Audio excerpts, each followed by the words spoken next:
One of the issues at the beginning was that the old school hustlers were sort of telling new style hustlers, oh, you're doing it wrong. You don't do it that way. And that's sort of like how the term developed, because they're like, all right, well, we're still doing it, and we're doing it to have fun, and we're doing it in the way we want. There is a post that's been going around from Ron Best from 2017. And it's about how, you know, the hustle has evolved with a little bit of house and a little bit of hip hop, and it appeals to the young generation, and it's great, and we should embrace this new style of hustle. And I just want to give a little context for that specific post. Shout out to Ron Best and all the love he's showed us. 2017 was the year that they had the 10-year anniversary of the New York Hustle Congress. For the first time, you know, New Style Hustle was invited in the competition section as its own category.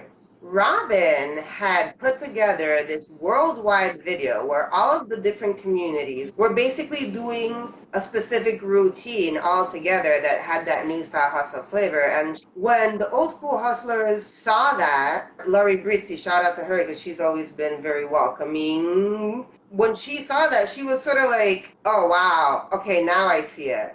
Yo, I would love to have you guys come to the New Style Hustle Congress in New York and have your own competition. But the fact that we basically got a minute each to dance, whereas, you know, the other traditional categories were like going on and taking their time, and then it got to us. Every category had like a judge demo. Jeff and Robin didn't do the judge demo. We were just sort of thrown in and harried on. There was like a whole side of the spectators of that competition that were giving mad shade. They were being not very constructive or welcoming. It was sort of like, no, they're sloppy. This isn't how it's done. I mean, is that how you welcome a guest, really? There were also other people that were like, wow, I hustle, but I don't hustle like that. I want to learn what you do. And they had appreciation for it. But I think the main takeaway was that a lot of people felt burned by that experience. You know, people that are starting their communities anytime after 2017, 18, they don't have this knowledge of the background. Even people that knew about this beforehand, but that have not really been in New York or lived in New York or lived in the culture, it is really hard to understand. And it's hard to understand because it's information that's not really talked about a lot. If English is not your first language, there are barriers there, but it still should not stop people from learning and from understanding what the culture is and the background is.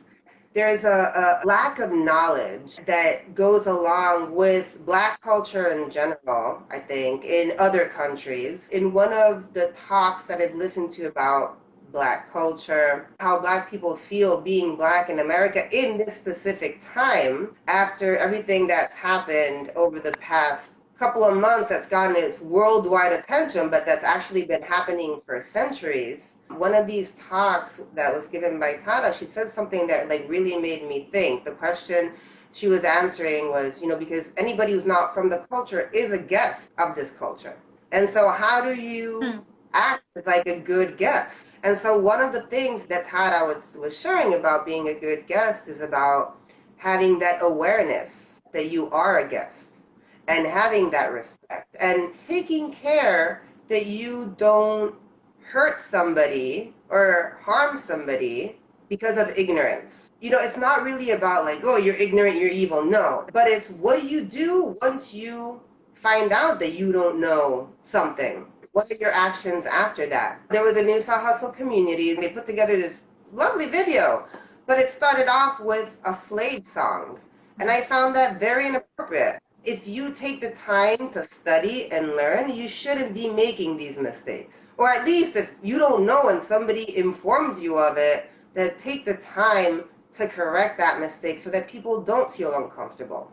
Show some respect, not only for the people that taught you the dance style from the beginning, also in respect to all the other people that welcomed you, that made you feel a part of something. If you started off as a New Style Hustle community, and now you're just like a hustle community, it hurts. You can still do hustle, Nobody's stopping you from doing hustle.